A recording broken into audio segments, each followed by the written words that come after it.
Let me describe two people to you and tell me which one sounds more familiar. Person A is 35 years old. They make $68,000 a year. They've got $180,000 saved for retirement. They have no credit card debt. They own a modest home or they're renting intentionally while building wealth. They sleep well at night. When their car needs repairs, they pay cash. When an opportunity comes up, they can take it. They're not rich, but they're free. Person B is also 35. They make $72,000 a year, actually more than Person A, but they've got maybe $15,000 in their 401k. They've got $8,000 in credit card debt. They're drowning in a mortgage they can barely afford, or they're renting and watching their rent increase every year with nothing to show for it. They're stressed constantly. They're one emergency away from financial disaster. They make decent money, but they feel broke. They did everything they were supposed to do, and somehow they're still struggling.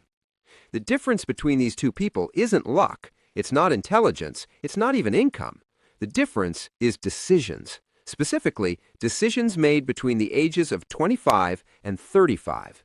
That 10-year window is the most critical decade of your financial life.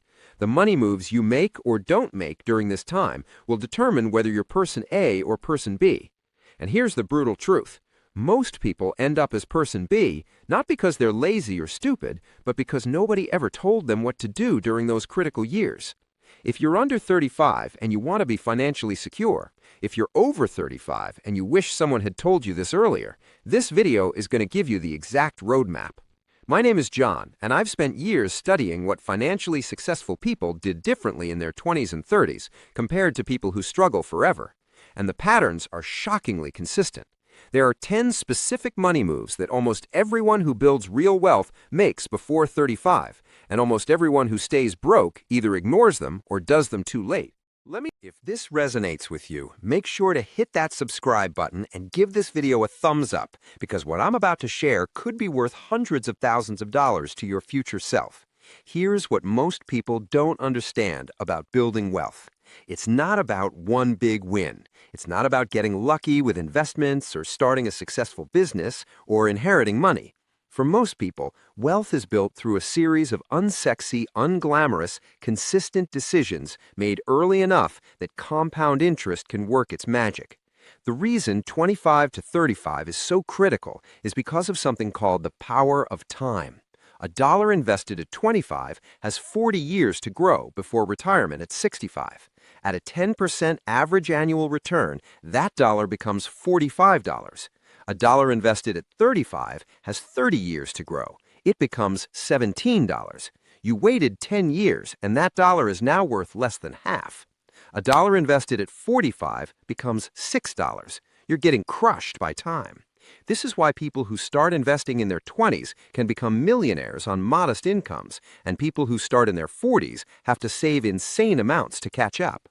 So let's break down the 10 money moves you absolutely must make before you turn 35. And I'm going to be specific. I'm going to give you numbers, timelines, and the logic behind each one, because understanding why you're doing something is just as important as doing it. These aren't in order of importance because, honestly, they're all critical, but they are roughly in the order you should tackle them. Money move number 1. Build a starter emergency fund of at least $1,000, but ideally $2,500. This should be your first financial goal, period. Not investing, not paying off low-interest debt, not saving for a house. Emergency fund first. Here's why. Life happens. Your car breaks down, your laptop dies, you get a medical bill, your hours get cut at work. If you don't have cash set aside for emergencies, you're going to use a credit card. And the moment you start using credit cards for emergencies, you're trapped in a debt cycle that's incredibly hard to escape. A $1,000 emergency fund won't cover everything, but it will cover most small to medium emergencies. A $2,500 emergency fund covers almost everything short of job loss or major medical issues. This money sits in a high-yield savings account. You don't touch it unless it's a genuine emergency, not a sale, not a vacation, an emergency. Once you use it, you rebuild it immediately before doing anything else. If most people skip this step, they think they'll just be careful and avoid emergencies, and then an emergency happens and they're in debt. Don't skip this. Get $1,000 in the bank within 90 days if possible. Cut expenses, sell stuff, work overtime, do whatever it takes. This is your financial foundation. Everything else is built on top of this. Money move number 2, eliminate all high-interest debt. I'm talking about credit cards, payday loans, buy now, pay later schemes, anything with an interest rate above 10%.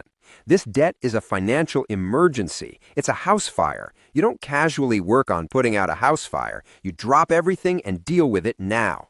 Here's the math. If you've got $5,000 in credit card debt at 22% interest and you're making minimum payments, you'll pay over $10,000 total and take over 15 years to pay it off. That same $5,000 invested in the market over 15 years becomes $21,000. You're not just paying $10,000, you're losing $31,000 in total opportunity cost. High interest debt is wealth destruction. Every month you carry it, you're getting poorer. Attack it aggressively. Use the avalanche method, paying off the highest interest debt first while making minimums on everything else. Or use the snowball method, paying off the smallest balance first for psychological wins. I don't care which method you use, just pick one and attack that debt like your financial life depends on it, because it does. For most people, this takes anywhere from 6 months to 3 years, depending on income and debt load. It's hard. It requires sacrifice. It means no vacations, no new clothes, no eating out, just grinding until it's gone. But once it's gone, you're free. That monthly payment that was going to debt can now go to building wealth. And the psychological relief of having no debt is worth more than the math suggests. Money move number 3, get the full employer match on your 401k. This is the closest thing to free money you'll ever get in your life. If your employer offers to match your 401k contributions, even if it's just 3% or 4%, you contribute enough to get the full match. This is non-negotiable. Here's why. If your employer matches 4% and you're making $50,000 a year, that's $2,000 per year they're giving you just for participating. That's a 100% immediate return on your contribution. You will never find another investment that guarantees 100% returns instantly. Over a 30-year career, that employer match alone, invested and compounding, becomes hundreds of thousands of dollars. I've seen the calculations. A person making $50,000 a year with a 4% employer match who contributes enough to get the full match from age 25 to 65 ends up with about $420,000 just from the employer contributions and their growth. That's nearly $500,000 that you're leaving on the table if you don't participate. I don't want to hear about how you can't afford it. You can't afford not to do it. Cut your expenses, cancel subscriptions, drive a cheaper car, do whatever it takes to free up the money to get that match. This is a wealth-building cheat code, and most people don't use it because they don't understand how powerful it is. Money move number 4. Increase your income by at least 50% from your starting salary. This is the one that people don't talk about enough. Yes, saving is important. Yes, investing is important. But your income is the engine that powers everything else. If you're making $40,000 at 25, you should be making at least $60,000 by 35. If you're making $50,000 at 25, you should be making $75,000 by 35. That's a 50% increase over 10 years, which works out to about 4% annual raises. That's not only achievable, it's conservative if you're strategic. Here's how you do it. You don't get 50% raises by being loyal to one company. You get them by being strategic about career moves. Every 2 to 3 years, you should be evaluating whether you can make more somewhere else doing the same job. Job hoppers earn 50% more over their careers than people who stay at one company. That's not my opinion. That's data from multiple studies. Your current employer has no incentive to give you big raises. They're incentivized to keep you at the lowest salary you'll accept. The market, however, will pay you what you're worth if you're willing to move. Additionally, invest in skills that increase your market value. Certifications, technical skills, management experience, whatever's valuable in your industry. Negotiate every job offer. Learn to negotiate. Practice negotiating. Get comfortable with negotiation. A $5,000 higher starting salary at one job, earning 3% annual raises, becomes $267,000 more over a 40-year career. That one negotiation, that one uncomfortable conversation, is worth $250,000. Money move number 5. Build your full emergency fund of 3 to 6 months of expenses. Remember that starter emergency fund from move number 1? Now we're building the real one. Once your high interest debt is gone and you're getting your employer match, it's time to build a fully funded emergency fund. This is 3 to 6 months of your expenses, not your income, your expenses sitting in a high yield savings account. If your monthly expenses are $3,000, you need $9,000 to $18,000 in your emergency fund. This is your insurance policy against life, job loss, major medical issues, family emergencies, whatever. With a fully funded emergency fund, you have time to figure things out without going into debt. You have leverage to quit a toxic job. You have the freedom to take a risk or seize an opportunity. Without it, you're living on the edge. You're one crisis away from financial collapse. This usually takes 1 to 2 years to build if you're disciplined. It feels slow, it feels boring. You're going to want to skip this and start investing more aggressively. Don't. Get this done first. Peace of mind is worth more than slightly higher returns. Money move number 6. Invest at least 15% of your gross income for retirement. This is where wealth building really accelerates. You've got your emergency fund, you've got no high interest debt, you're getting your employer match. Now it's time to get serious about retirement investing. The standard advice is 15% of your gross income. If you're making $60,000, that's $9,000 per year or $750 per month going into retirement accounts. That includes your employer match, so if they're matching 4%, you need to contribute 11% on top of that. Here's why 15% is the magic number. If you invest 15% of your income from age 25 to 65, assuming 10% annual returns, you'll retire with about 10 to 12 times your final salary saved. If you're making $100,000 at retirement, you'll have $1 to $1.2 million. That, combined with Social Security, gives you a comfortable retirement. Less than 15%, and you're going to struggle in retirement.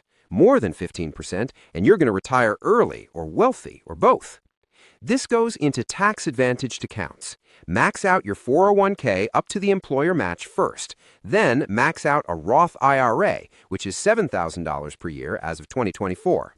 Then go back to your 401k and contribute more if you can. The order matters because of tax treatment and accessibility, but the key is hitting that 15% total.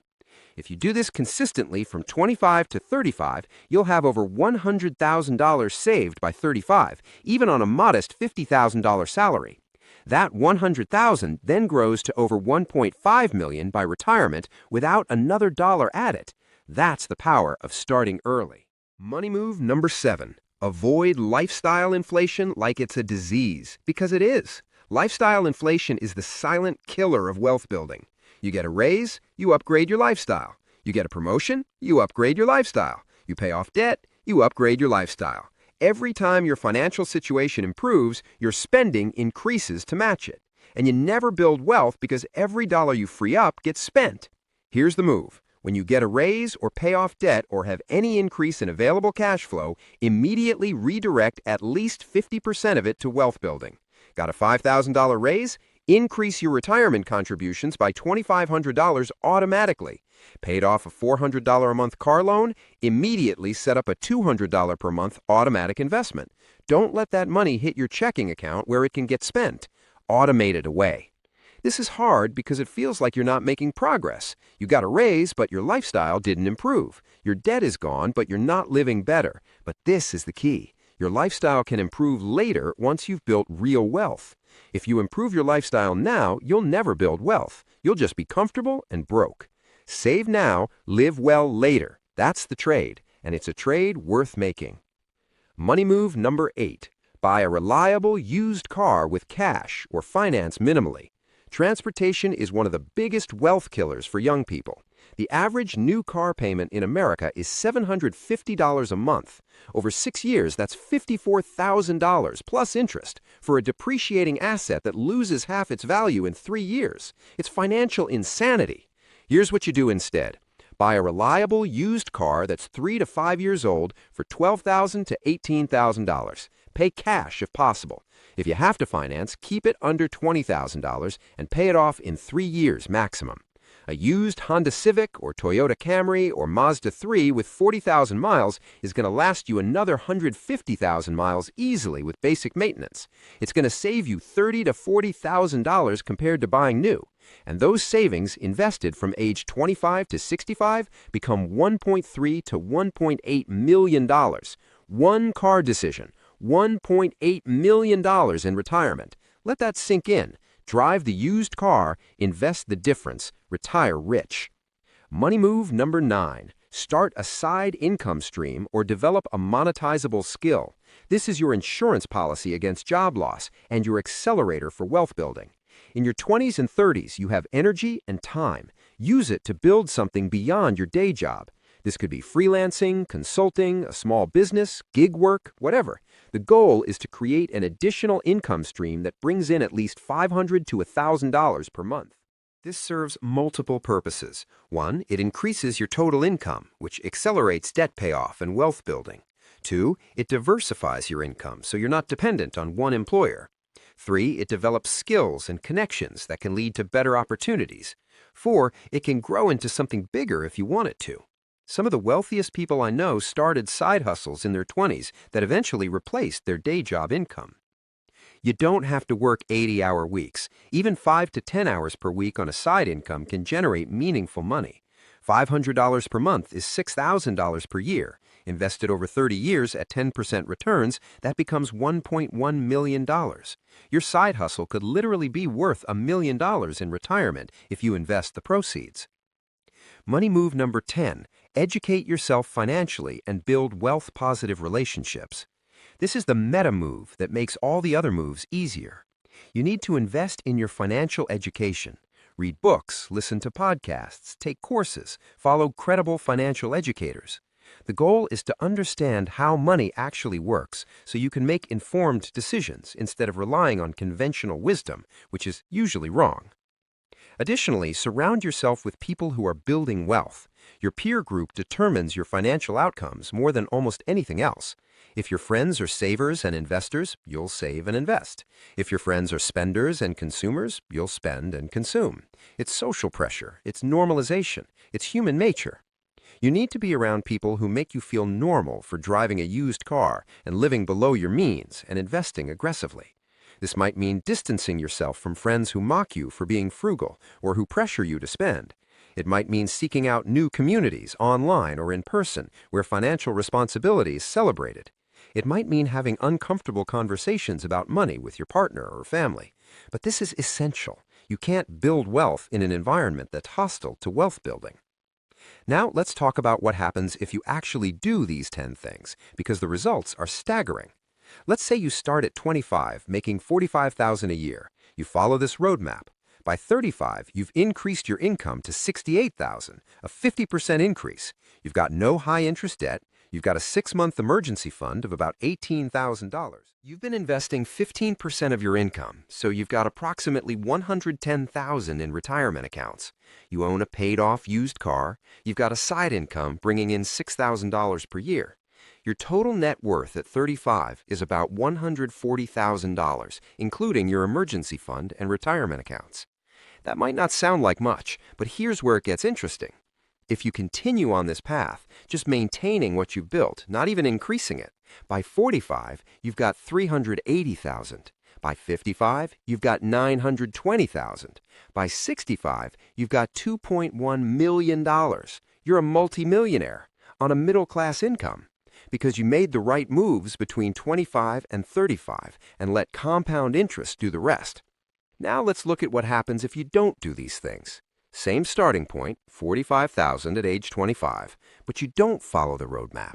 You've got credit card debt that you're making minimum payments on. You're not getting your full employer match because you can't afford it. You're driving a brand new car with a $650 payment. You're keeping up with your friends' lifestyles. By 35, you're making $55,000 because you didn't strategically increase your income. You've got maybe $25,000 in retirement accounts. You've got $12,000 in credit card debt. You've got no emergency fund. Your net worth is $13,000. If you continue on this path, by 45, you've got $85,000 saved. By 55, you've got 210,000. By 65, you've got 430,000. That's not terrible. You can probably retire on that with Social Security, but it's not 2.1 million. The difference between following the roadmap and not following it is $1.7 million. Same person, same starting income, different decisions between 25 and 35, $1.7 million difference. Here's what I need you to understand. This isn't about deprivation. This isn't about living like a monk. This is about being intentional. It's about delaying gratification. It's about choosing freedom over comfort in your 20s and 30s so you can have both freedom and comfort for the rest of your life. Most people do the opposite. They prioritize comfort in their 20s and 30s and then realize in their 40s and 50s that they're trapped. They can't retire. They can't change careers. They can't take risks. They're stuck because they didn't make the right moves early enough. You have a choice right now. You can follow the roadmap or you can ignore it. If you follow it, it's going to be hard. You're going to drive a worse car than your friends. You're going to live in a smaller apartment. You're going to skip vacations and nights out. You're going to feel like you're missing out. But you're not missing out. You're investing in your future self. And your future self is going to thank you every single day for the rest of your life. If you ignore it, life will be easier in the short term. You'll have more fun in your 20s. You'll keep up with your peers. You'll enjoy the moment. But your 40s, 50s, and 60s are going to be stressful. You're going to be working when you don't want to. You're going to be stressed about money constantly. You're going to look back and wish you had made different choices. The window is now. If you're under 35, you still have time. If you're 25, you've got all the time in the world. If you're 30, you've still got 5 critical years. If you're 35, you're at the edge, but you can still make these moves and see massive benefits. If you're over 35, it's not too late, but it's harder. The math is less forgiving. The timeline is shorter, but you can still do it. You just have to be more aggressive. I want to leave you with one final thought because I think it's the most important thing I can tell you. Wealth isn't built by people who make the most money. It's built by people who make the right decisions with the money they have. I know people making $60,000 who are millionaires. I know people making $150,000 who are broke. The difference isn't income, it's discipline, it's intentionality, it's following a plan even when it's hard. These 10 money moves are your plan. You don't have to be perfect, you don't have to do all of them flawlessly, but you have to do most of them most of the time. That's the standard. That's what works. If this video gave you a roadmap you didn't have before, make sure to smash that like button and subscribe to the Penny Plan for more content that actually helps you build wealth. These 10 moves could be worth millions of dollars to your future self. The only question is whether you're going to make them.